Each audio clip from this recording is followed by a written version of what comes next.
to welcome you at the second day of the 7th PhilosophyCon, the conference that today takes place both online and in the Pedagogical University of Krakow. I am Maciej Stanek of the University of Silesia, and I have this honor to moderate our first panel today. As far as I can see, we have 4 speeches and 5 speakers scheduled for this performance. These are Cara Kennedy, Tara Smith, Eric Wilson, Rafaela Elaine Miranda, and Rainer Joseph Uibarreta. I hope that all of them will join us. So let our first speaker speak. I'm happy to announce Cara Kennedy, who is going to give a speech entitled Spice and Ecology in Frank Herbert's Dune. Cara, go ahead, the floor is yours.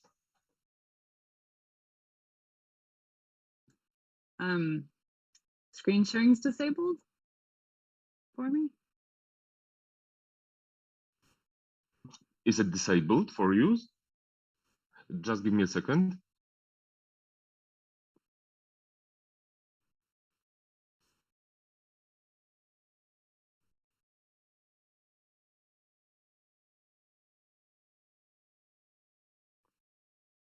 Mateusz, can you hear us? Can you please enable? Okay. Now it is. Great, thank you.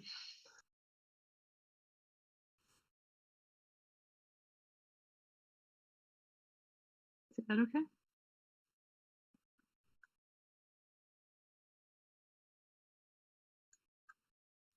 Perfect.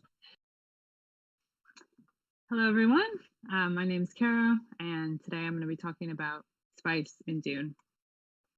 So my focus area is how does this spice help develop the world of Dune, and how does it also help drive home its messages about ecology? Can you please enable? This is a shortened version of a full paper that has just been published in Science Fiction Studies, if you're interested in reading the full version. So first of all, what is spice? Spice in Dune is also known as mélange. It's considered to be the spice of spices. It's highly valuable and important in Frank Herbert's universe. Spice is an addictive substance that can only be found on the desert world of Arrakis, also known as Dune, where it's part of the sandworm life cycle. It's very expensive to mine due to the constant threat from sandworms and the harsh environment. It's often described as having a cinnamon-like odor, and it's everywhere in the atmosphere of the planet and ingested by every inhabitant through the air, as well as food and drink. Spice also dominates the politics of Dune because factions vie for control over this most precious resource. It's highly valued for its use as a consciousness opener, a ceremonial toxin, and a geriatric, which is the term that Herbert uses for life-extending and immunity-giving properties. Its rarity makes it extremely valuable. A handful of spice can buy an entire home, and it's the key factor in the intense struggle for control of the planet between the feuding House Atreides and House Harkonnen, as well as the involvement of other groups such as the Spacing Guild and the Bene Gesserit.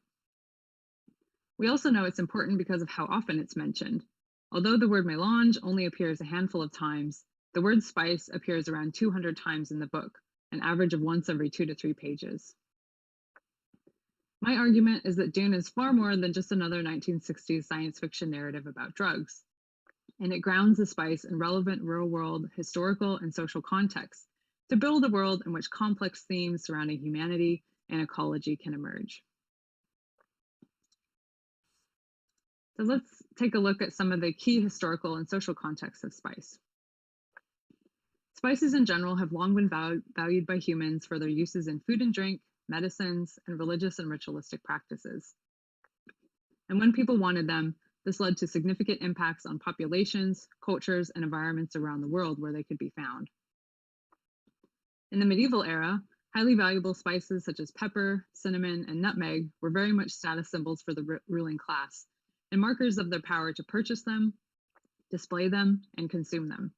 There was a European craving for spices during the Middle Ages, and spices were important not only in food, but also in medicines, incense, perfumes, and cosmetics. Spices were costly, though, and they had mysterious origins, and this led to attempts to find where they came from and to take over their trade. This helped stimulate European colonialism that ended up having a significant impact on the demography, politics, culture, economy, and ecology of the entire globe. Spices became an addiction, and people were willing to do anything to satisfy their cravings. Cinnamon, in particular, became one of the most highly prized and costly spices. This led to struggles for control over the areas in the east where it grew, such as the cinnamon paradise of Ceylon or Sri Lanka. In Dune, the characterization of spice as both smelling and tasting like cinnamon aids in the world-building process by connecting spice to something we would be familiar with before we learn about its more fantastical properties. When characters are near spice or spice-filled items, the text uses similar descriptions. The odor of cinnamon, heavy and pungent, a rich cinnamon odor from the spice, the rich smell of cinnamon, or the redolence of cinnamon. Even if we are unaware that cinnamon was once one of the most valuable spices in the real-world spice trade, we will likely still be familiar with cinnamon as a common spice.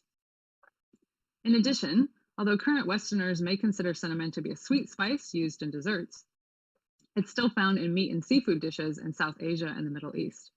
This makes it plausible as a natural fit with the diet and the culture of the Fremen, whose characterization draws heavily on Middle Eastern cultures.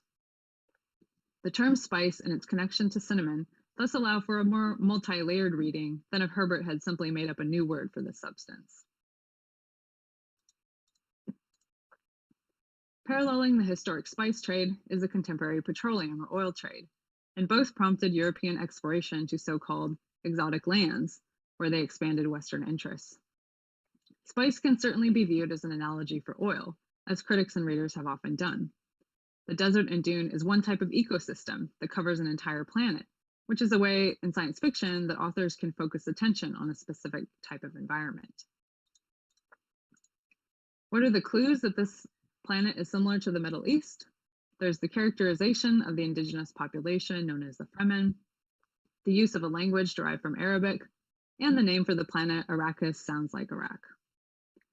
This desert cannot but help remind us as readers of the Middle East, so it becomes easier for us to recognize the similarities in the struggle for resources in such an environment and accept the world in Dune as feasible.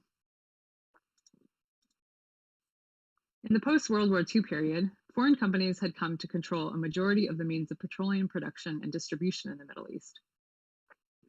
But local government leaders began to see the strategic value in oil and demand a higher percentage of the profits, as oil increasingly became the world's major source of fuel. Because of the large concentration of oil reserves in the Middle East, it gave Gulf countries a large importance relative to their population, and it became a strategic battleground between the Eastern and Western blocs. In an attempt to reclaim more control over oil profits, in 1960, Venezuela, Saudi Arabia, Kuwait, Iraq, and Iran founded OPEC. And although it only made small gains at first, as it gained traction, it proved that there was considerable potential in forming a united front to make gains at the expense of the foreign companies. The inclusion of spice in Dune as such a valuable resource in a desert ecosystem fought over by external powers contributes to the sense that, as critic Gary Canavan argues, Dune ranks among the best allegorizations of US energy policy and Middle East imperialism ever achieved in science fiction.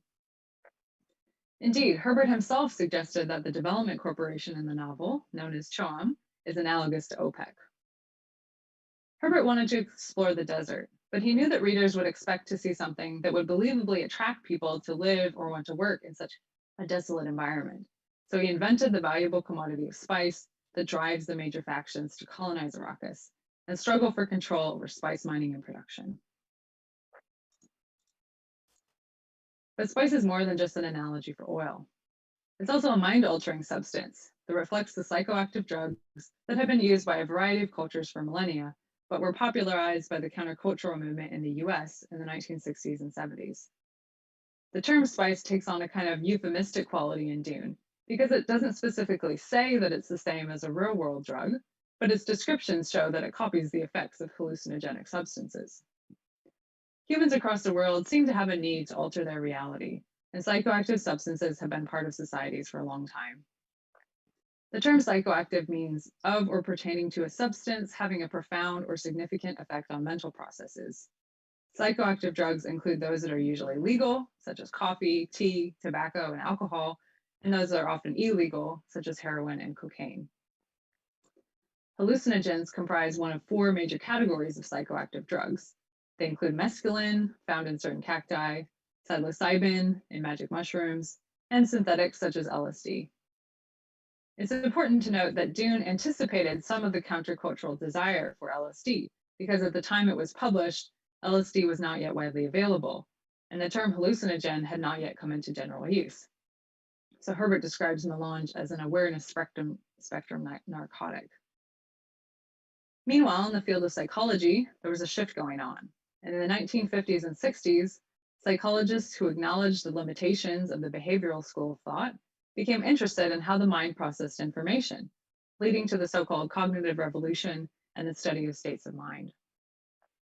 American psychology also saw the emergence of what Abraham Maslow named the third force, which was an alternative to Freudianism and behaviorism that sought to study human motivation and human potential and the tendency of humans to seek growth and self-actualization. If you're familiar with Maslow's hierarchy of needs, at the top is self-actualization. Some therapists were disillusioned with traditional techniques. They became interested in Zen Buddhism, existentialism, and transcendental experiences. So once the psychedelic properties of LSD were found, some psychiatrists began experimenting with it, and other psychoactive drugs like psilocybin and mescaline, because they're a unique effect on the human psyche of bringing into awareness forms of consciousness that are usually hidden or left unconscious. Herbert himself had some experience with hallucinogenic drugs in Mexico, but he did not advocate their use in seeking visionary experiences. What interested him was a sense of heightened awareness and how each person could experience the drug differently. So within Dune, rather than being an abstract resource akin to oil, which is valued for its role in powering machinery, spice is a concrete substance desired for the changes that it creates in the human mind and the body when it's inhaled or ingested. This kind of substance with psychedelic properties also fits in with the cultures of the desert dwellers that Herbert had in mind for the Fremen, who are based on the Native Americans of the Southwest, as well as the nomadic peoples of North Africa and the Arabian Peninsula, among others. Native Americans use over 100 different types of hallucinogenic plants, including peyote, mescal beans, and psilocybic mushrooms, and the Bedouin and other peoples in the Arab world are known for their use of hashish, a drug prepared from the cannabis plant. I use Mark J.P. Wolf's theory of world building as a basis for looking at how spice works to make the world of Dune believable and interesting. We can see that spice contributes to effective world building in large part because even though it's an invented substance, it's still realistic and familiar due to its grounding in these real-world contexts. We've looked at parallels with the spice trade, oil in the Middle East, and hallucinogenic drugs in the 20th century. All of these connections help give spice, and therefore the book, depth. A world must also be consistent and make logical sense. Things can't be random or seem out of place. Spice helps with this too. It brings together various threads in the world, and it integrates them into a coherent whole centered on this valuable substance. Spice ties everything together. Sandworms in spice, Fremen in the desert, the great houses in Arrakis, the Emperor and his throne, the Guild in interstellar travel, the Bene Gesserit and their abilities, and Paul Atreides and prescience.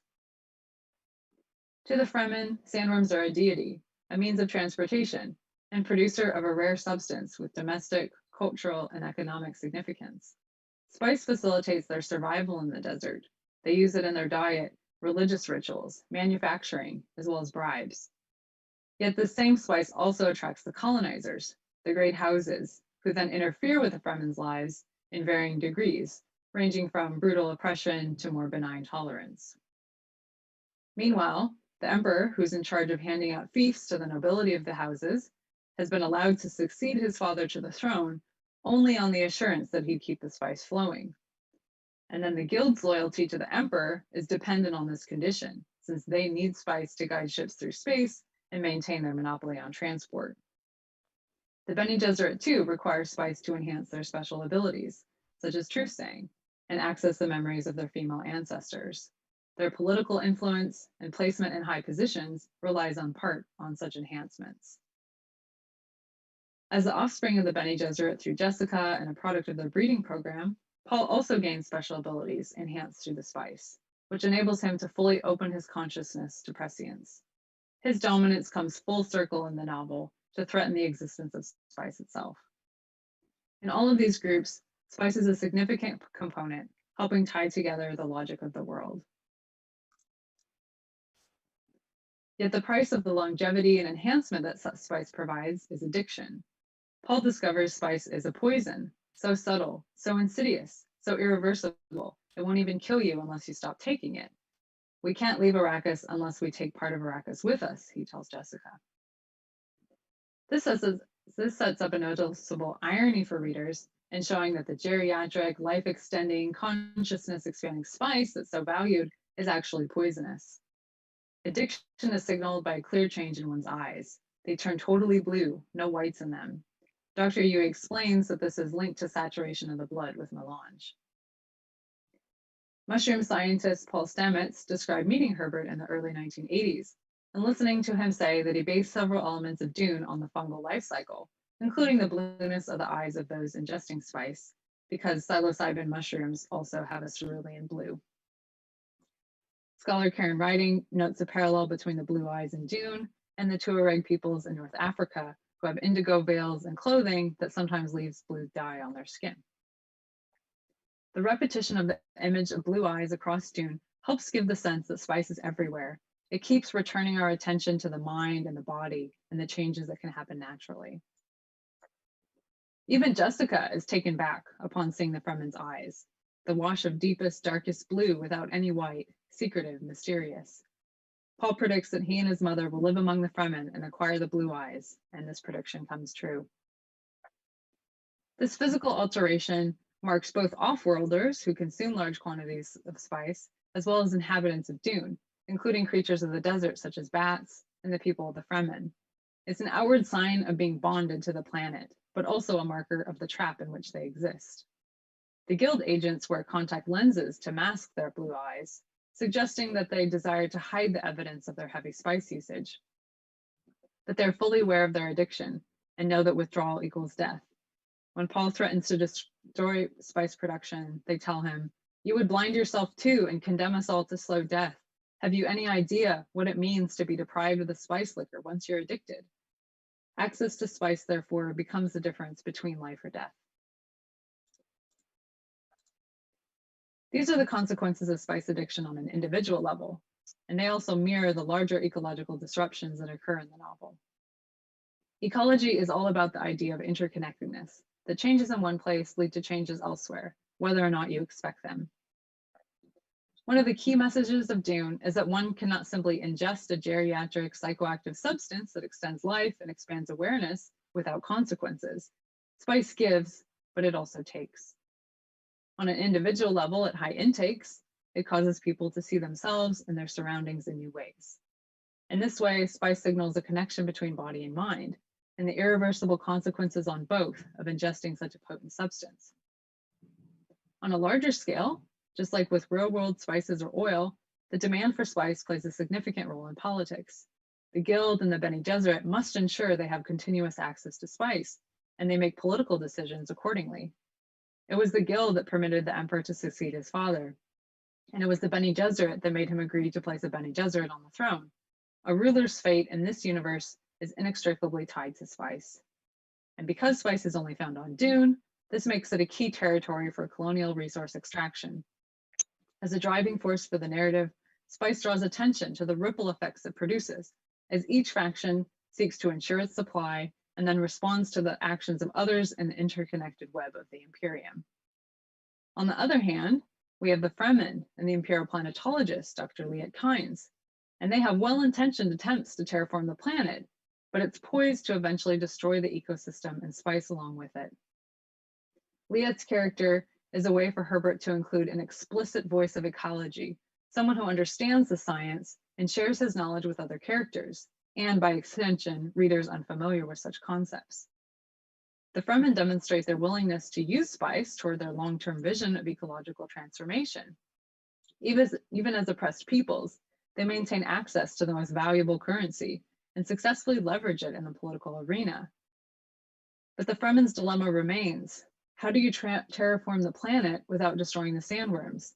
and there are hints that this long-term project is flawed.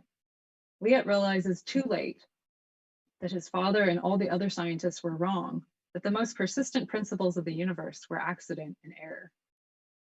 Although these cryptic concerns are not resolved in the first book, they point toward a future with a retreating desert and a collapse of the ecosystem that sustains the sandworm life cycle, and crucially, the spice.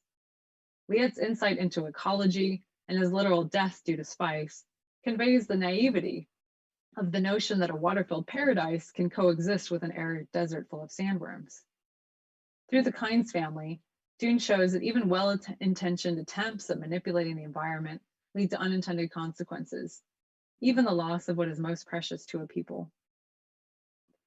Clearly, spice in Dune is more than just a psychoactive drug used by characters to alter their consciousness, and it's more than just a stand-in for oil. It's grounded in real-world historical and social contexts, which gives it a significant role in the world-building process by enabling us as readers to immerse ourselves in a world that resembles our own, but contains humans who have pushed their potential to extraordinary heights through consumption of this precious substance. Spice is distinct in its combination of addictive, geriatric, and psychoactive properties into one consumable substance that showcases natural enhancements to the mind and body, as well as the consequences of addiction and the political actions taken to safeguard its continued production. In addition, as a driving force for the narrative, spice helps illuminate the principles of ecology and interconnectedness that underpin the novel and contribute to its continuing popularity. Scholar Chris Pack has called Dune one of the most influential examples of ecological science fiction that has informed science fiction discourse and influenced popular culture, thus helping to shape science fiction's future ecological vision. Spice is essential as a focal point around which the ecological messages of the novel take shape, and it prompts us to reconsider our own attempts to alter the ecosystem to fit our own desires. Thank you. Thank you so much for your speech. We will have some time for joint discussion after all the speeches in this panel. So let me announce our next speaker. That will be Tara Smith, who will have a speech entitled "The Tangled Bank of the Oak's Tale, Reading Dune as a Zen Koan." Tara, I give you the stage. Thank you so much. Can everybody hear me okay? Yeah. Okay, great. Just give me a moment to set myself up.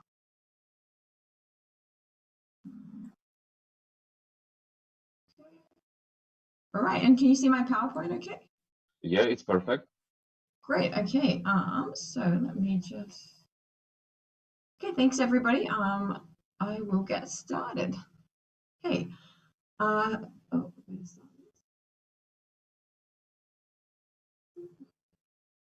there we go. All right. Herbert's Dune series can be interpreted as a literary koan in 3 different ways. The contradictory nature of the plot, Herbert's self-proclaimed Zen Buddhist religious status, and the allusions in the novel to Zen Buddhism. Herbert alludes to core Zen teachings implicit in the text, the importance of balance, the cyclical nature of his narratives, and the ambiguities that are prevalent in the series.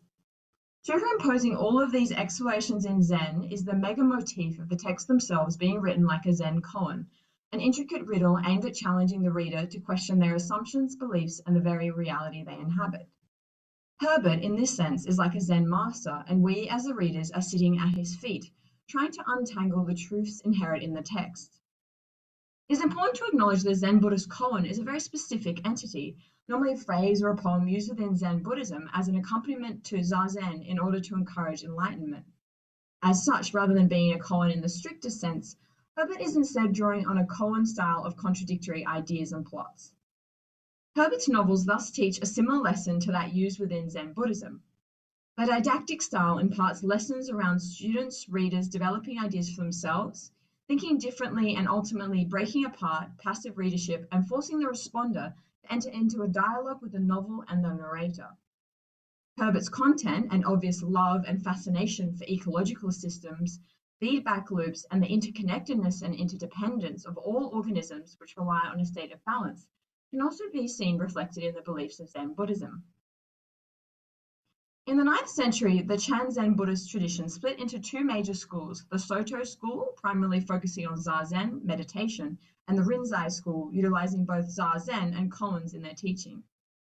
In the Rinzai school, koans are used as a teaching tool by Zen masters to help their students reach enlightenment more rapidly than just when they just use Zazen, as they can glimpse the idea of dependent origination. Koans are used within many different Zen schools to varying degrees. Generally, it is considered that koans exist only within the Rinzai school and the Soto school only practices Zazen. This, however, is only partially true. Whilst in contemporary Soto practice koans are very rarely used, the school was established by Zen masters which heavily relied on koans to challenge the reality of their students. The founding master of the Soto school, Dojun, in the 13th century, is well known for his Shobo Genzo, a compilation of 300 koans which focus on the idea that one experiences in everyday life and is the most fundamental koan. The Zen masters Dogen and Hakuin are credited as having brought Zen into Japan, with Hakuin organizing the koans into a system still in use today. Koans within the practice were brought to America from Japan by many different masters, including Hakukaku Tazen Mazumi, who in 1967 founded the Los Angeles Zen Center. A koan is a short, paradoxical phrase or expression used within Zen Buddhism, typically embodying a lesson taught from an enlightened master to an unenlightened student.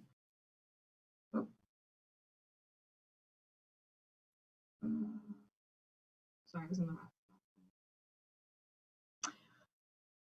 The aim is to alter the student's preconception, illustrate their ignorance, and provide insights into reality which overcome normal logic.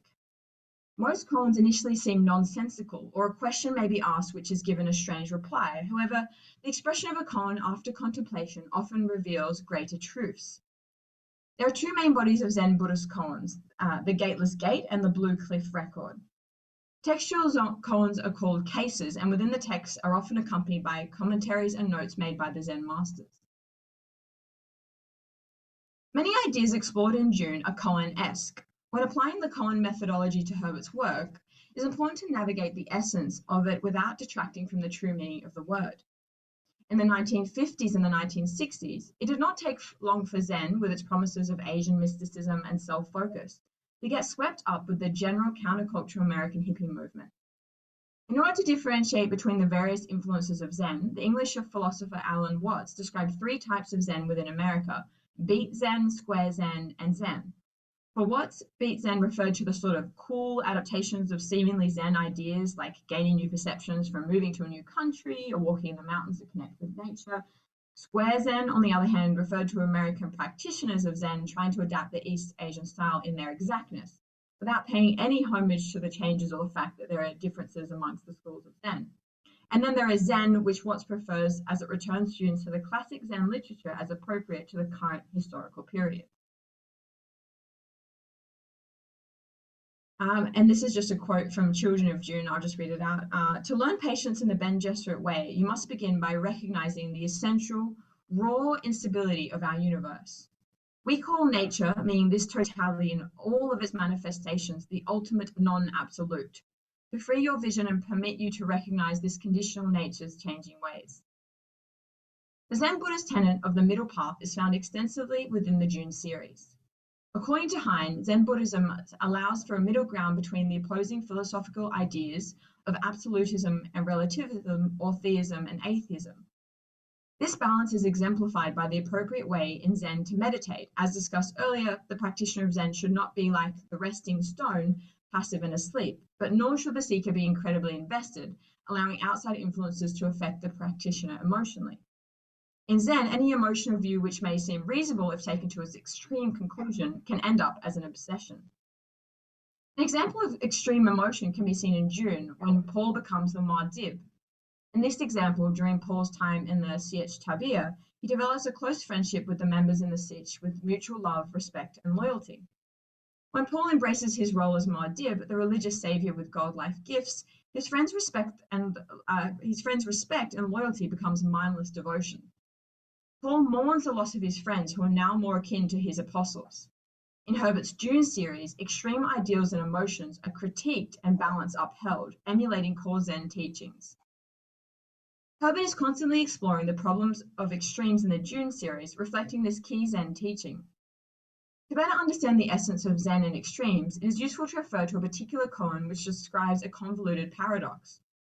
The comment is attached to a verse found in the Gateless Gate, Case 2.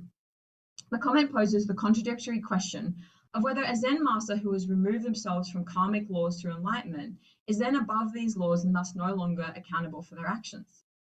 To further explain, the paradoxical query is if the master is above the laws, whether he is therefore capable of doing anything he wants without fear of consequence. But if he is not above these laws, then what does enlightenment mean? To attempt to answer this question, Woman Hu Kai, the compiler of the Gateless Gate, summarizes the debate with an equally paradoxical answer. Bound by or free from causality, two sides of the coin. Free from or bound by causality, 1,000 errors and tens of thousands of mistakes. This koan reflects the impossibility of this problem, as no matter whether someone is bound by the causal laws or freed by them, they will commit either 1,000 errors or 10,000s of mistake, meaning that it is all relatively pointless. Women's koan teaches the student of Zen not to get stuck on an impasse, unable to move forward by contradictions. This quality of clinging to an extreme view is referred to as the tale of the buffalo, inspired by Case 38, Gozo's Buffalo from the Gateless Gate. The buffalo's tail represents the idea that the buffalo is trying to pass through a window, and whilst it can fit the bigger and bulkier parts through, its tail prevents it from fully passing. The phrase is a metaphor for sticking to an extreme view, which can become like a tail, preventing you from moving forward. Herbert deliberately creates a fictional universe that challenges the reader in a Zen fashion. Like a koan used to break the individual from the monotony of their preconceptions, Herbert uses epigraphs and contradictions within the plots to provoke questions within his audience. The reader is asked to question their beliefs and their faith in the goodness of the characters. Just as the Zen student, we are asked to question our extremes and to view the consequences of having any steadfast beliefs. Nothing can be trusted. A possible explanation for this occurs by examining Herbert's love, respect, and position as an ecologist.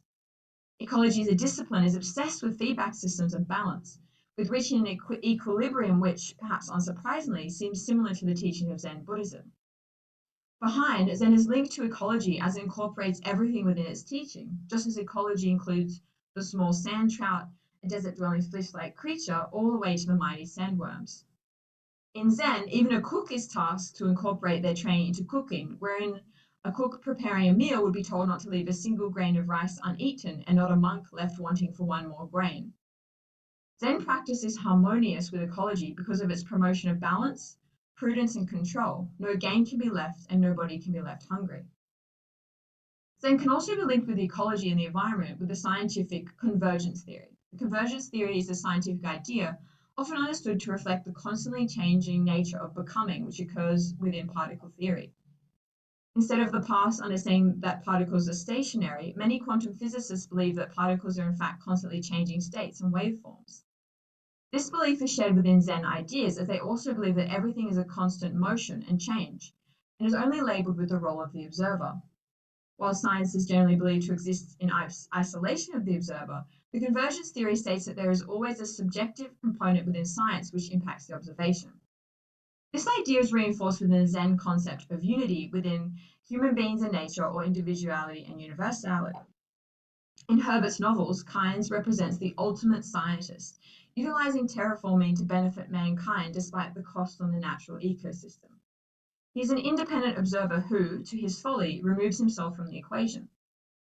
The message Herbert makes by killing Kynes in the very environment he wishes to change is to remind him of his position within that ecosystem and the impossibility of removing humankind from the environment, a very similar idea as explored in Zen. A poignant example of the epigraph relating to the text in a subtle way occurs in Dune when the old planetologist like Kynes dies in the desert. The epigraph utilized here adds further depth to the scene by including an excerpt of poetry to reflect the folly of trying to control the natural world. After aiding Jessica and Paul to escape from the Harkonnens, he is exiled into the desert where he dies. The epigraph, instead of being the general extract from Princess Irulan, is instead a poem titled The Old Man's Hymn from the Kizawa Tafid, an old Arakian religion.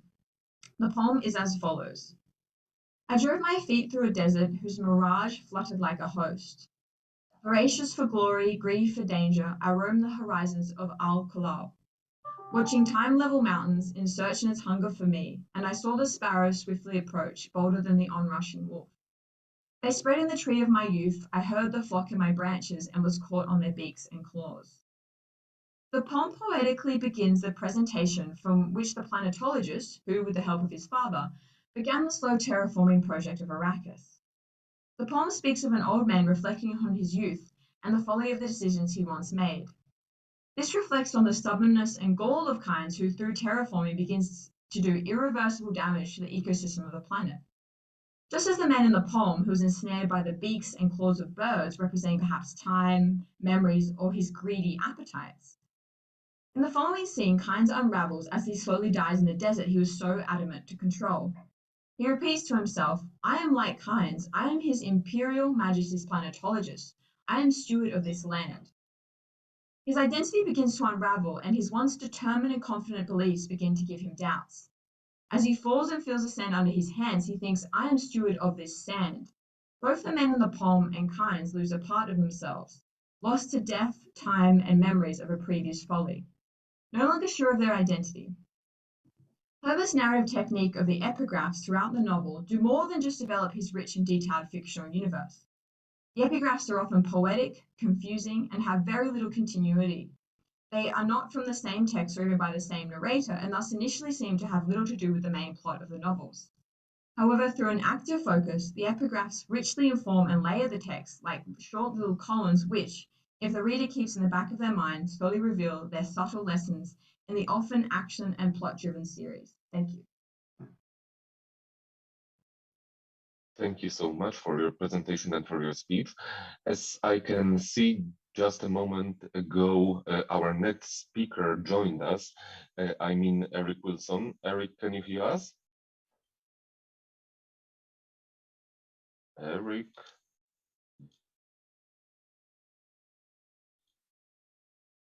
Just give us a second to solve the technical problems as usual.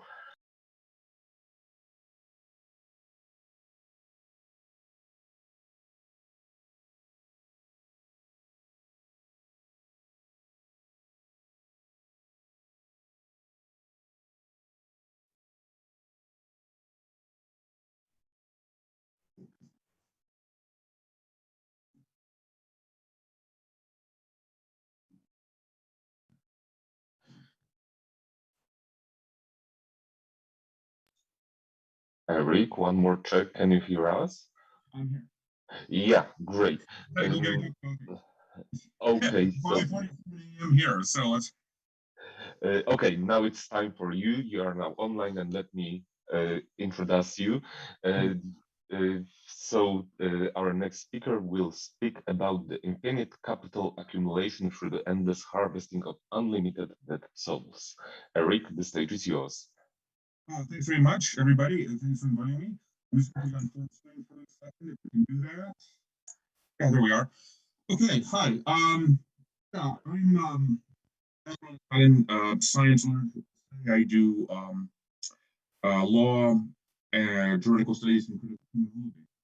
And so I'm not really that up on Dune, but I am up on things that can be related to a certain take on novels. So I'm going to pursue more of a criminological, legal, and political approach. So I'm going to get my comments about Dune per se out of the way, and then up front, and then kind of go into more of the critical exegesis that I've kind of developed for today's talk. Now, when I read Dune, when I was 14, what went through my mind, if I had to put in one sentence, which I will, is that the lesson of Dune is that in the far future, feudalism will make a comeback, which is kind of an odd result to get from a science fiction novel, but it makes sense in this instance. And from that, I kind of divided that into kind of three takeaways. One, I could argue up to a point that I think, therefore, Dune is something of a dystopian novel, but I'm not going to, but a very singular one, not a, by any means, dystopian literature's got its own cadence, its own genre formalities. But I think you can argue up to a point it's a dystopian novel. Secondly, and I think most effectively, it's anti-teleological. That's to say that from a historical perspective, and that's to say that paid modes of class relations will prove more suitable in the event of radical and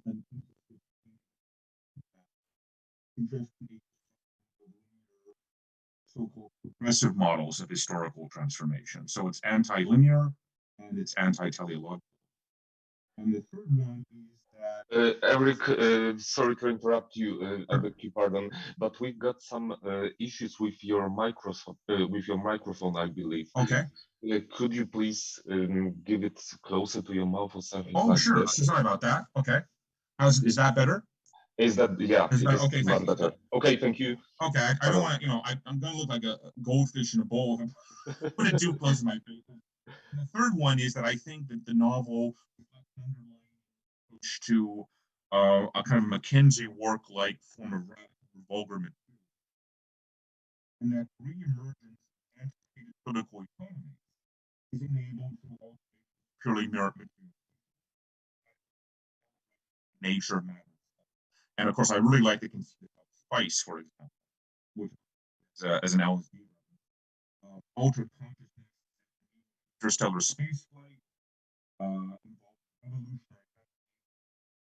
communicative technologies, that somehow is related by some combination of privatization, kind of a patrimonial corporate, which is represented by the two dueling sovereignties in the House of Aborted. So with that out of the way, my thoughts about Dune, I'm simply going to explicate on the relevance of all of this by referencing a paper that I just had appear in a Russian publication, the Review of Business and Economic Studies of University of Moscow, volume 4, issue 4 this year. And if anybody want to have a look on it, it's been available online now. And so I'm going to kind of weave back between what I've got to say about Dune and some of the things I raised in that article, because by sheer coincidence, the two projects actually converged. I finished the article about the time I was invited to. I'm going to be drawing upon that. Now, keeping everything I said about Dune, possibly dystopian, definitely anti-teleological, and probably reflecting a radical materialism, I would then make a huge statement, is that the hidden history of both the 20th and 21st centuries is a meta-narrative, which is an old-fashioned term, but I think I can defend it here, is the meta-narrative of divergent evolutions of various totalitarianism, including a globalist, territorialized neo-totalitarianism. So if we take this in the longue durée view, and remember Herbert's novel involves tens of thousands of years, so I can do a longue durée approach myself.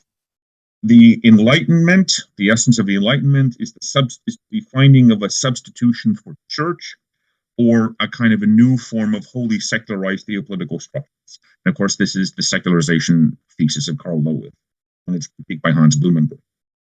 The modern polis, or city, or state, is the simulacrum of the pre-modern ecclesia, and focused upon two things which are of long-term importance. The search for a political religion, which equates to secular dogma, and the evolution of biopolitics, which is a secular form of pastoralism. So the big takeaway of this is that where we get today in arguments, especially over the presidency of Donald Trump and then the possible reaction against it, whose wheel seems to be coming off as well, we get in an argument of whether or not communism is really fascism, whether liberal democracy is really a form of fascism, whether liberal democracy is a form of social democracy, and so on and so forth. But I think that's all a category mistake. Everything in the 19th and 20th century is the search for a sustainable and self-regulating form of totalitarianism, or totalitarian democracy, even better, of which communism, fascism, and the current political economy of choice, which is some form of post-Keynesian neoliberalism, are really three different aspects of the same thing. So the current hegemonic mode of political economy, neo-totalitarian democracy, or illiberal post-democracy. Now, an interesting comment by Mark Mazauer on this concerning the European Union as an anti-democratic. Point to this, I promise. The irony of that motley collection of European states, who are the fascism, really not being divine inspiration. As Mark Alex, the fact many if we take the fact that little dogs fail and if we in fascism also on part of its own heritage, it is hard to deny not exactly converted to thought and feeling, but on the contrary, violent world. If you see holiness and hello? Eric, I beg your pardon, but once more something Oh. with your microphone. Can we do some check? Sure. Well, now I can hear you perfectly. Oh, now you can hear. Okay. Okay, go on. Thank you. But on the contrary, violent classes new orders. Europe has a geographical the theoretical morality, we find that not still does given by European the world neoliberal organization. The West is now the former West. Its economy has become something else. It is now, if you remember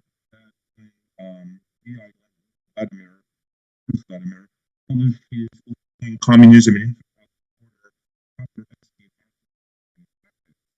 Lenin there was speaking nationalist revanchism, reviewing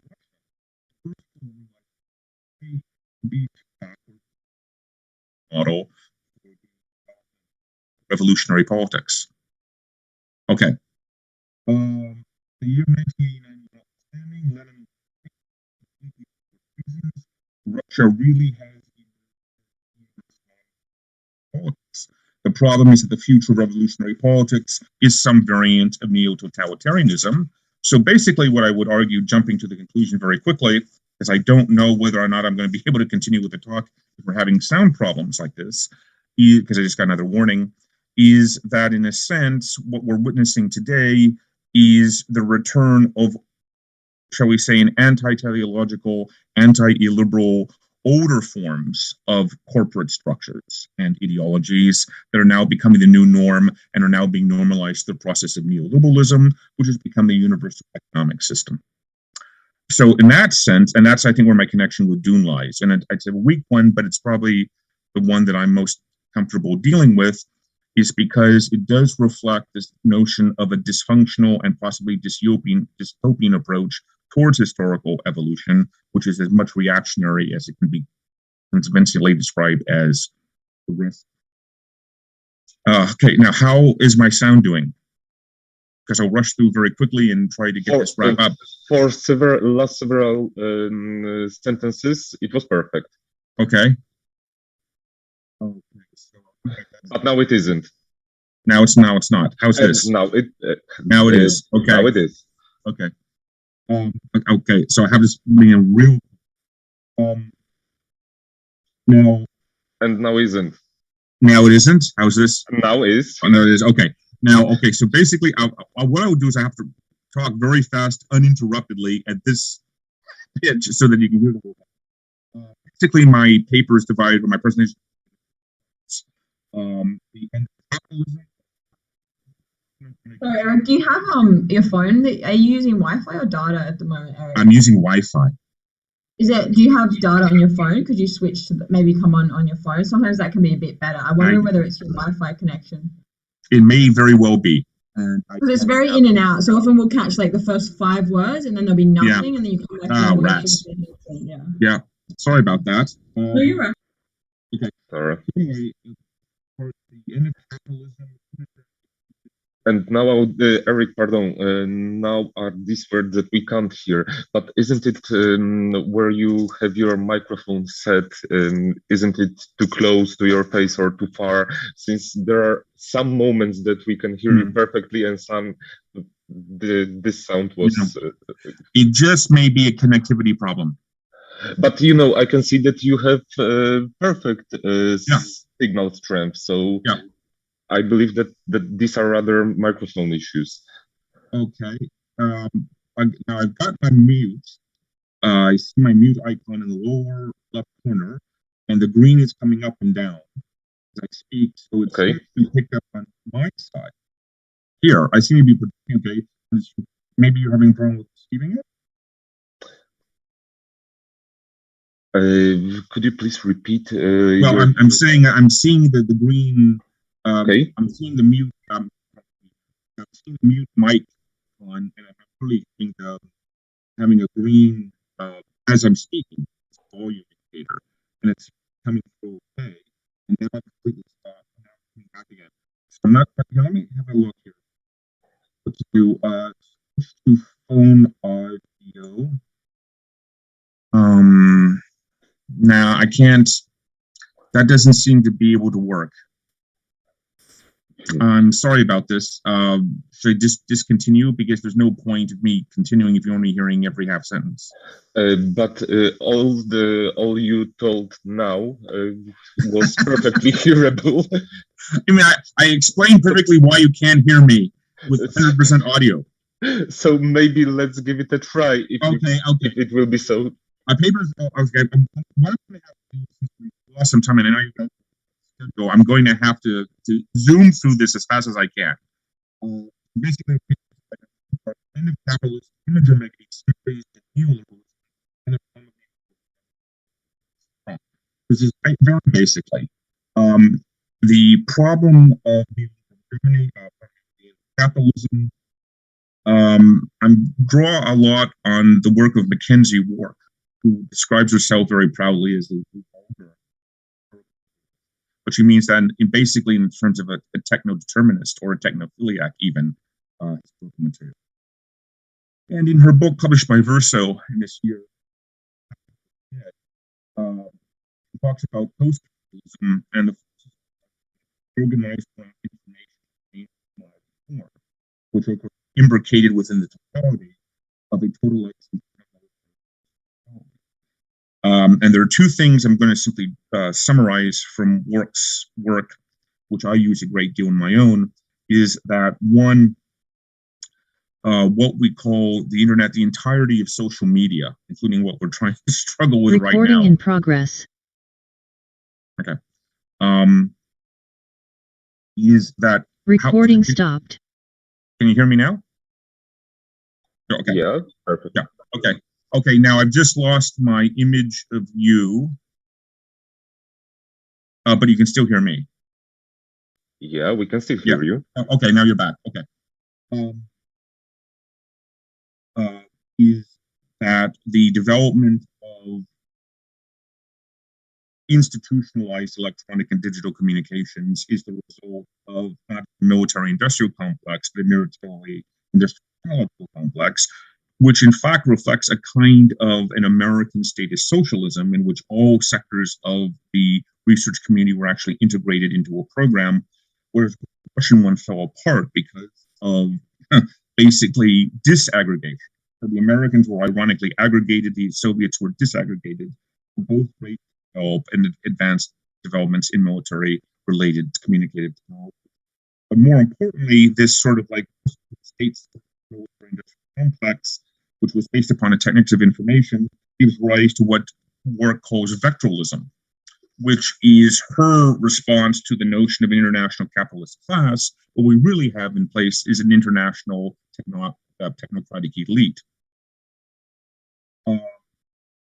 Double form gives rise to mirroring duality of content and property, in which what she calls the ruling group, she calls them a class. I think they're better described as an elite, or what she calls vectoralists, who own the extensive vectors of communication which convert space, as well as the intensive vectors of computation which accelerate time, which is nothing other than Marxist space-time compression to the head, is that which kills the organic, gives birth to the digital, as an all-conquering double movement from the infinite, now infinite obsolete real, the infinitely expanding frontiers of symbolic thought, and ultimately the commodification of life itself.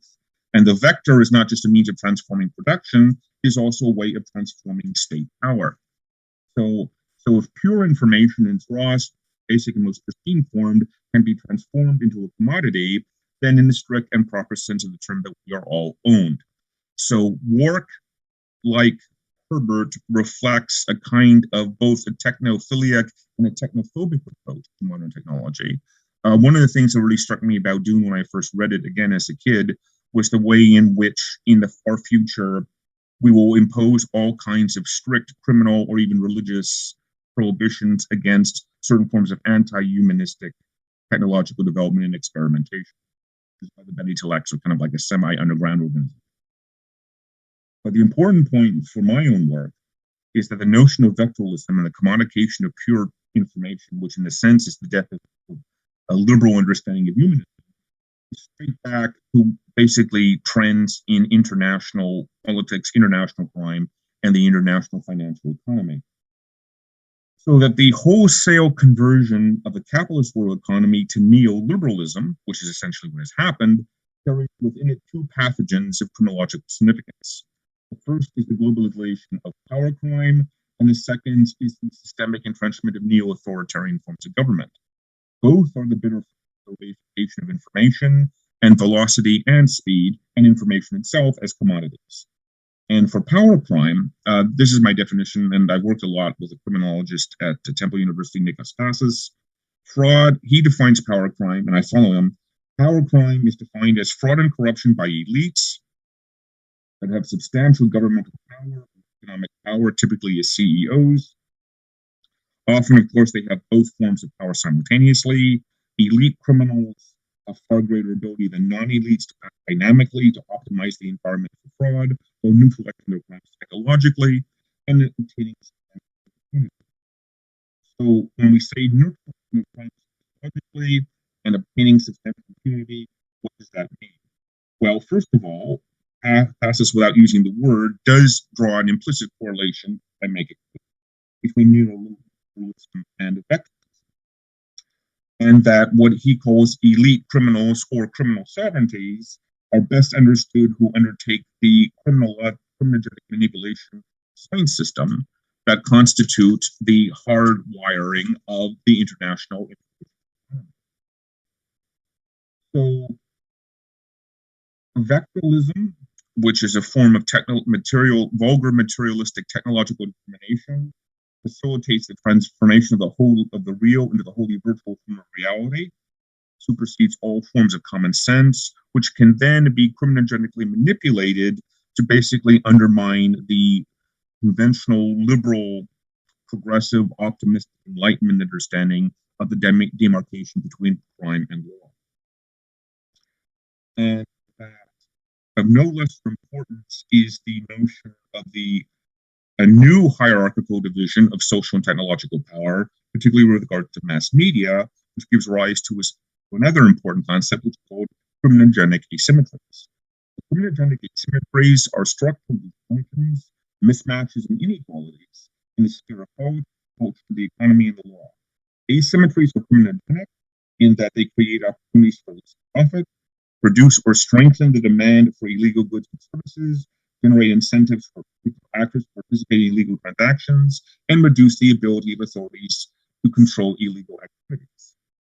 So if you put all that together, if you combine vectoralism with criminogenic asymmetries, both of which in some way are and have entered into a symbiotic, I don't want to quite say dialectical, but a symbiotic relationship with global neoliberalism, then what you've got is kind of the emergent paradigm of sub-state or non-state private actors who are actually able to accumulate financial and a kind of an extrajudicial form of political power that is roughly or highly approximately resembling what we would call a kind of a privatization of sovereignty, or perhaps a form of post-legal criminal sovereignty, which in fact is not by any means dissimilar to Herbert's notion of corporate patrimonialism or patrimonial corporate.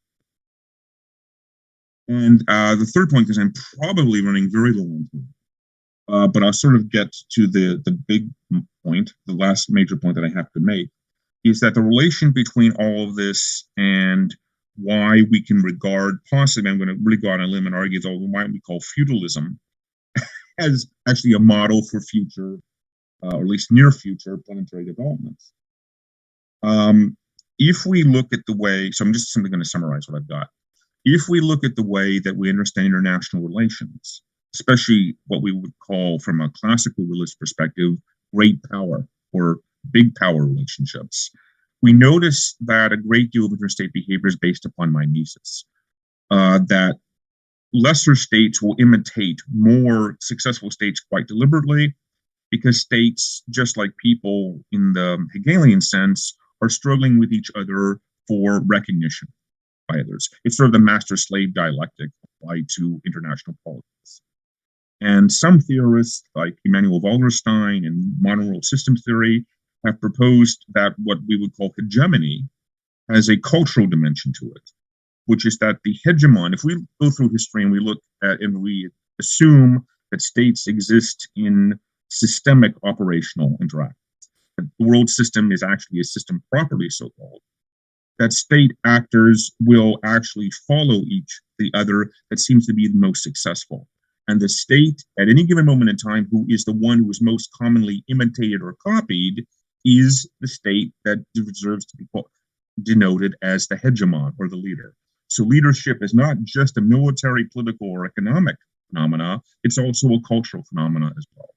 That it is the state to be followed. France in the 18th century, England during the Victorian era and the Edwardian era, every state in the world is trying to become like France or England at some point. The 20th century, that became the United States for all of the obvious reasons. But we would argue that, and since everyone in the United States on my side of the lake is wringing their hands about possibly the beginning of the end of our hegemony, we're arguing who the next hegemon should be. And of course, everyone is talking about China, but that is merit. But I'm just wondering whether or not, in a certain sense, Russia wouldn't be actually, or actually Eastern Europe in some ways, wouldn't be a better model for the new hegemon. Because if vectoralism, the essence of the essential characteristics of vectoralism, check out, and if we have an international economy that's fostering through criminogenic practices and manipulations of mass media and high-speed representation, velocity of information, now completely and totally commodified. And then both of those things give rise to kind of like semi-autonomous private actors of a form of sovereignty, then it would therefore rather perversely but logically be the outcome that the state that most merits the wearing the mantle of hegemony is the one that is actually the most advanced in developing post-liberal, anti-democratic, neo-authoritarian, oligarchic structures. And the more that neoliberalism is successfully globalized, implemented, and of course imitated by other states, then those states will in fact be, within this particular understanding of international behavior, the leading states. And of course, therefore, the greatest hegemon should in some ways be considered what used to be known as the Soviet Union. Now, the breakthrough moment in this development, if the development has merit to it, is of course the European Union. Because the thing about the European Union is that for all of its policy progressivism, and in many ways it is a very progressive international organization, an IGO, at the same time, as we all know, it's considered to be very undemocratic in a lot of ways. In many ways, it's more of an administrative entity rather than a political entity in the classic, and certainly not in the classic liberal or democratic. But what the success of the European did after 1989 was, of course, invite the states of Eastern Europe in to join the party through a process that was in many ways extraordinarily unfair and impatient. But since the European Union invited the states of Eastern Europe into the club, it allowed the states of Eastern Europe to actually engage in their own form of imitation. Since they were already very undeveloped in terms of democratic polity, for the obvious reasons, they were therefore more pre-inclined to move towards a neo-authoritarian oligarchic form of political activity. And secondly, since the Eastern states, the Eastern members of the European Union, were essentially, to basically summarize it in one sentence, humiliated by being forced to comply with a purely Western model of statehood, which was by no means indigenous to them, and continuously criticized for failing to be proper versions of Germany. Then this, of course, provoked a populist reaction. And of course, this reactionary so-called right-wing or neo-rightist, far-right extremist neo-populism, of course, is one of the things that's causing a great deal of political anxiety in the West, because it does seem to be quite anti-teleologically something that has possibly emerged as a sustainable and attractive model of political economy and organization. So I'll simply read my last 2 pages, and then I have to wrap it up because I'm probably out of time. So here's the truth that is simply too painful for Western liberals to handle. Can you hear me still? Now we are still, but when you were announcing this about your last 2 pages, there were some issues. Oh, okay. But you hear me? I'll just wrap it up. Here is the truth that is simply too painful for Western liberals to handle. The future arrived first in Russia, rendering everything that may have transpired between Russia and Trump of secondary importance. Anecdote, not process. Excuse me. What is process are national convergences driven by mirroring elite criminal oligarchies. In Russia, the 10% owned 89% of total household wealth in 2016. In the United States, it was 76%. In terms of political economy, the oligarchies are virtually identical in regards to structural inequalities they oversee. In terms of discursive and governance apparatus, they differ slightly. Basically, liberal technocratic elitism in the US, right-wing nationalist populist in Russia, with its respective opposition both. So the uncanny convergence between neoliberalism, energetic extremes, and vectorism are themselves sufficient causes neo-authoritarian oligarchy. As Vladimir Kaczynski, the ultimate Russian oligarch, mass media put it, the oligarch is a special species who only have been born in Russia in the late 1980s. We came out of the Soviet system, but we retain that system and the remarkable criminality in the country. We were people with fangs going through. And as McCarty comments, after 60 years of socialism, feudalism seemed like a step forward. The oligarchs taking a hard Soviet was copycat Vladimir Putin, that what is not on TV does not exist. Under Putin, Russia exported nothing to the United States. It re-exported.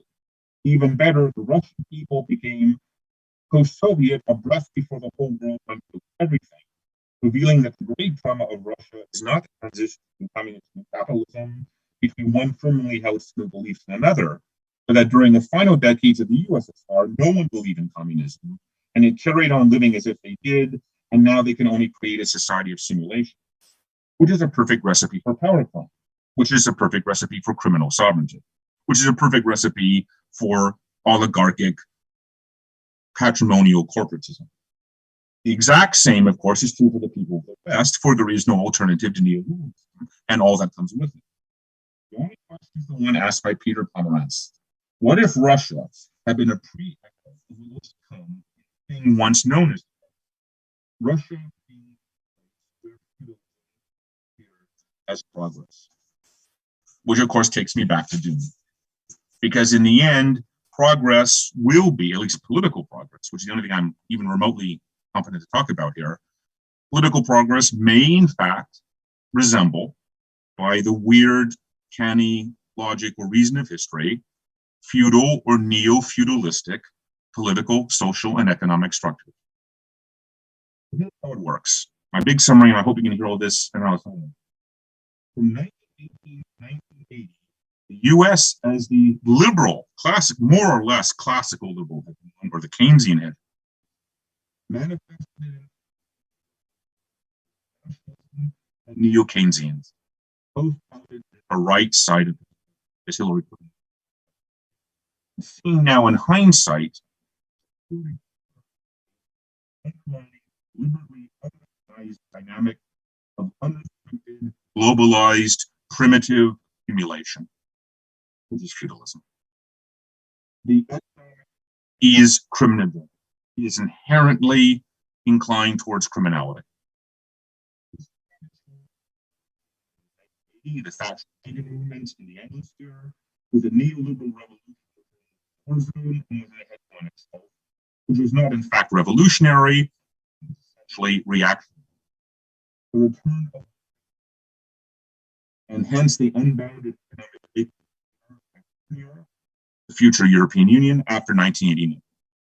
The newly liberated class precisely because they were new to the game and model, were very quickly able to get ahead of the curve. Neoliberalism is naturally favors some kind of the authoritarian political system, which we can call back either in a technocratic or populist. There is the Eric, pardon, I'm afraid it's getting worse. Okay. And we can hear only single words. Okay, sorry about that. And I'm not sure what to do in this case. Me neither, so I can't seem to... But don't you mind, I have a suggestion for you maybe. Maybe it will be possible that you will record your speech, and we'll rearrange things and put the proper version at our services on YouTube and Facebook.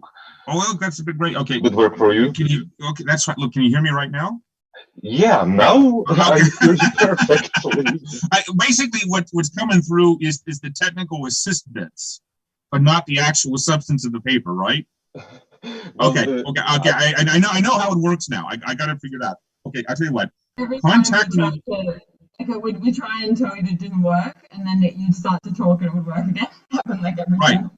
Okay, well that's divine justice through high tech. Okay, here's what we'll do.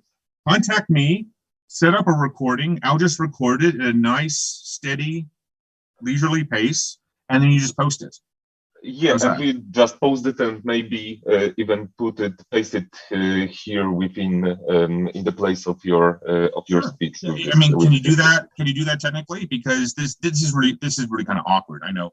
No, if you do that, if you can do it, that's fine. Not you necessarily, Mark. There's some Matthias, maybe somebody can.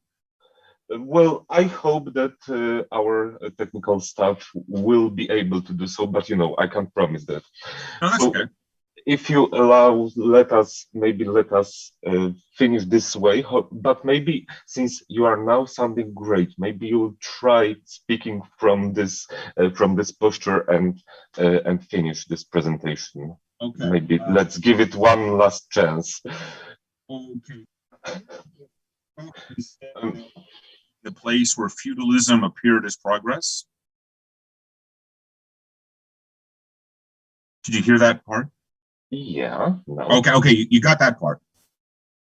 Okay. Actually, my conclusion. It's about I was stupidly kind of. I was trying to. And now, unfortunately. Okay. Now I'm gone again. Okay.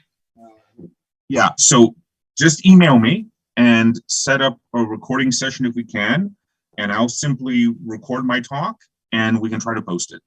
Okay, let's do so. No problem. But even though, thank you a lot for your speech and for all that we were able to hear.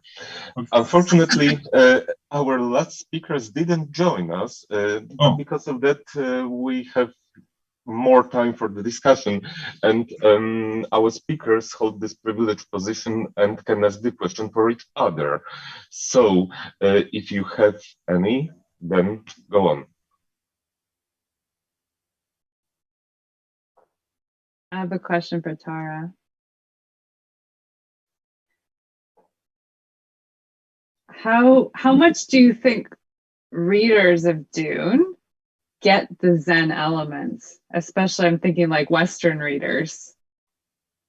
And is that a limitation of what Herbert's trying to do, is that he builds all these cool things, but maybe a lot of them go over our heads?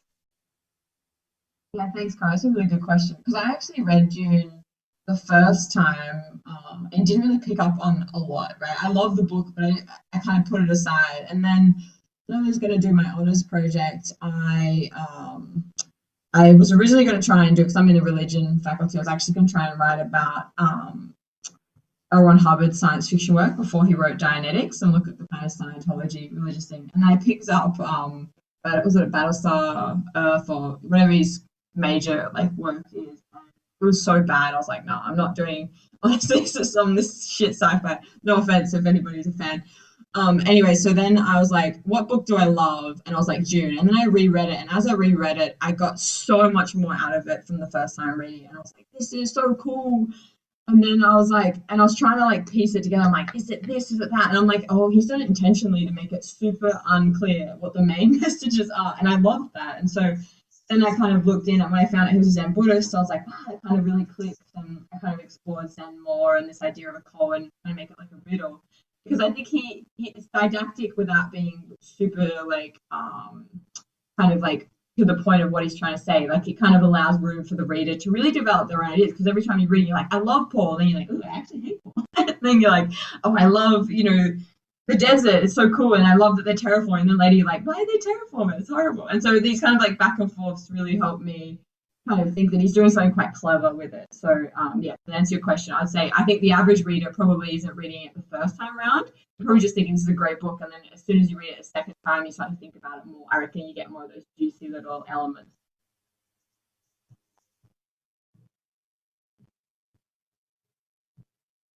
Thank you. Cara, are you satisfied with this answer? Yes. Okay, any other questions? I totally agree. I think that's true for a lot of elements, like the other religious elements. And then the older you get and the more you know, the more you realize how many layers are in the book. And I'm still finding new things. I'm like, wait a minute, I don't remember reading this, and it's like, oh, it was there the whole time, but there was just so much. You can't pick it all up in one or two or even multiple readings. Yeah, I've got a question for you, Cara. So I know in your work you look a lot at the Jean Besser, why did I lose the name? Anyway, you look at the female characterizations in Dune. I'm just wondering whether you think Frank Herbert portrays women in a kind of nuanced way, or whether there's room for him to kind of make more progressive female characters. What did you think about that? I think they're definitely a lot more nuanced than some people give them credit for. Herbert used a lot of archetypes in Dune, it's true, but I think he uses the archetypes as a starting point, and then he builds up around that. And so even say the Reverend Mother that does the Gom Jabbar test, right? Some people, I think, mistakenly just see, oh, she's this woman who wants to do this kind of mean thing to Paul. But then when you look at their dialogue, she's actually explaining and teaching and guiding him a lot, just like Jessica does. And, kind of be encouraging and not encouraging at the same time. And so she's not just a static, mean old character. She does help kind of guide him into the next stage of his journey, but and then she comes back at the end, right? But she's got multiple alliances. She's got duties to the emperor, but she's also Bene Gesserit. She also cares about Jessica. So she's got conflict, just like Jessica has conflict. And Arulon, right? We get those epigraphs, which are sometimes contradictory or sometimes saying things you're like, well, that's from her perspective, but maybe that's not actually true. And she's building that legacy. So I think it was, certainly for the time, really quite developed characters. But I think they even still today, Jessica to me is very relatable, and seeing the turmoil she goes through and seeing her change her mind and feeling conflicted. And those are all things we can relate to because those are things that we go through as well.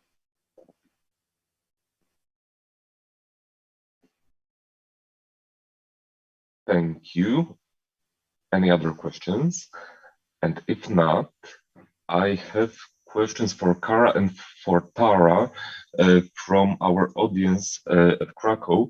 Maybe I will put it on your chat. So if I may first, Cara, please have a look on what I sent you, and if you could please read it and answer. Should I read it out loud? Yeah, if you could, please. What is your impression why one of the main subjects of the Dune saga is a psychedelic? Do you think it changed the impact of the book? Why, so rich to have who are psychedelic at the heart? I think ahead of his, as with many things, the cultural movement had not the full swing by the time that and Dune was published. And I think what he was really interested in was humans. So he was really interested in humans. This is why Dune is a very low technological society and universe. And so I think why he was interested in the psychedelic is it brings out things in the human mind and the human awareness in a way that we usually can't get without the aid of some kind of substance, right? So there's things like runner's high and say mothers have, feeling certain, good feelings when they, complete a certain amount of run or having a child and things. But otherwise, humans oftentimes turn to some kind of substance for feeling good or expanding their mind.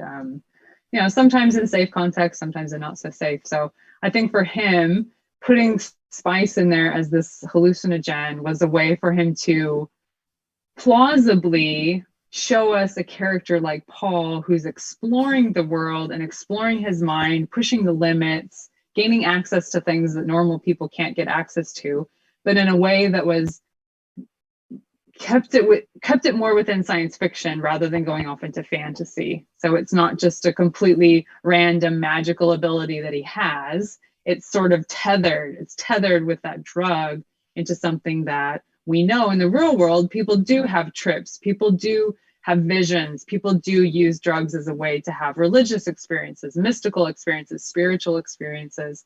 And so we can see Paul and we can say, oh yeah, actually that's something that happens to people. He's pushed it beyond the limits of what we know, but maybe someday, we will be able to also push ourselves.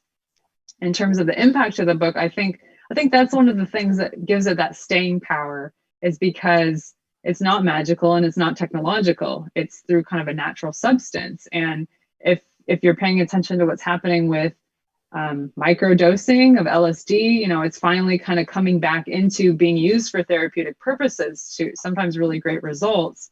And things like cannabis, marijuana starting to be decriminalized in certain places around the world. So we're kind of seeing a shift back into looking at, well, yeah, how do drugs affect us? And should we maybe not have them be illegal? Things like alcohol, which cause a lot of issues, have been legal for a long time. So why are those things legal and yet these other things aren't? And so I think that the impact that it has is it makes the world believable, and it makes Paul more of a believable character going through his journey than if he just kind of made up some random thing that, like, oh, you take this and suddenly you're off in another world. So that's why. Tara, do you have anything to add to that? Pardon if I may, but to continue this question, since we don't have any personal contact with people sitting in Krakow, but don't you think it can be seen as kind of eulogy of drugs? So the spice extends life, it gives you power, etc., etc. So wasn't that Herbert presented the spice as something very positive? Yeah, but there's a cost to it.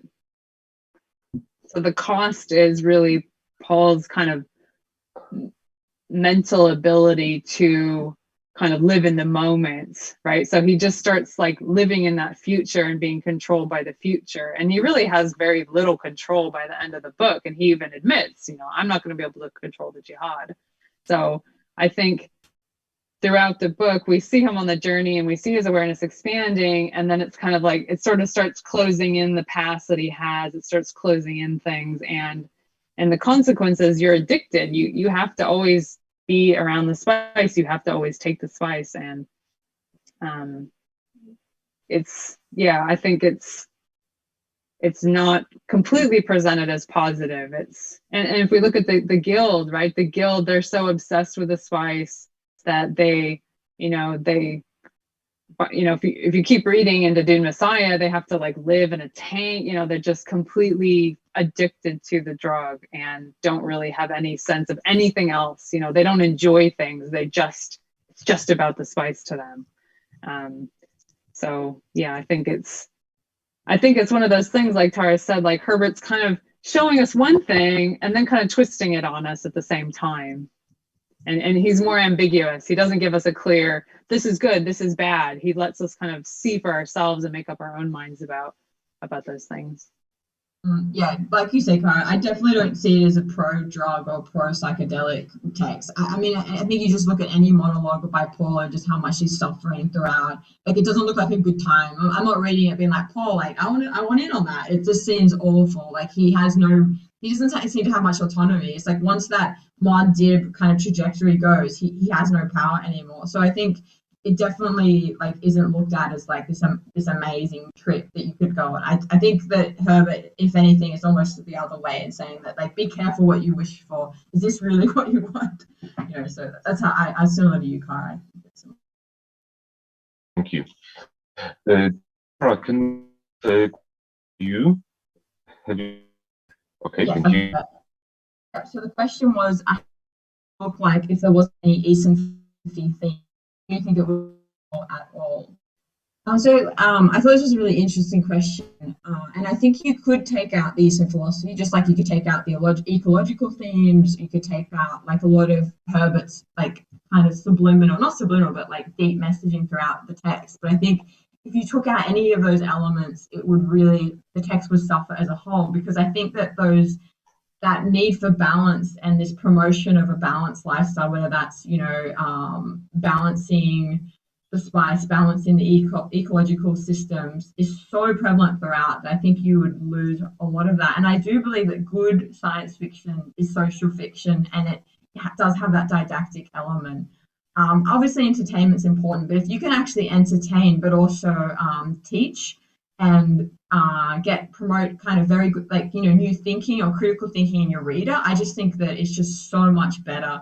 And I think this book does that amazingly. So I think, yeah, you could take out those elements. You could make it more like a space opera, which was more about entertainment. And yeah, it'd be a great book, but it wouldn't be as impactful. And I don't think we'd be talking about it in a philosophy conference now if it was the case. So I think it's like you could take it out, but it would suffer if you took out those elements. Great, thank you. And Eric, who is unable to speak, wrote one question for both of you. So. Oh, did you want me to read it out? If you could. Yeah. To what degree can Dune be read as a dystopian novel? Do you want to start with that? Sure. Yeah, this is a tricky one. Because when I think about other dystopian novels that are a lot more obviously dystopian, say like Handmaid's Tale, it's again that Herbert is really layering his messages in, and it's not as obvious. So I think especially the first time you read it, like, I wouldn't call it a dystopian novel, right? We have this young boy, and he goes on this hero's journey, and you see him rise up to take the top spot by the end of the book, right? Like, how could that be dystopian? But then when you look more carefully and you look at what he's going through and what he's thinking about, and this jihad that's coming and all this destruction, and then the ecological layers, and wait a minute, like, how are you going to have all this water? And then you also want to have sandworms. Like, how can you have both at the same time?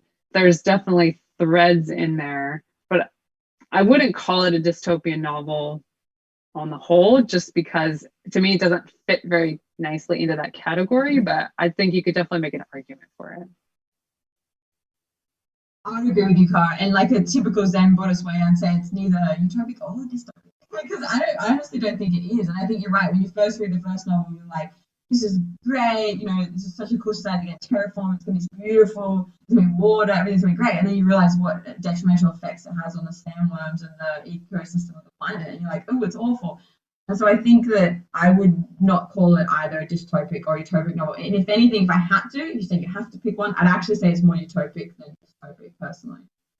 Just in the positive messages of ecology, environmentalism that Herbert imbues with it. But that's sort of my take on it. But I wouldn't describe it as dystopic personally. Okay, thank you. I can't see any other questions, so let me thank you a lot for all your speeches. I hope to meet you again, and I will. And now we are having a break. So thank you a lot, and stay tuned.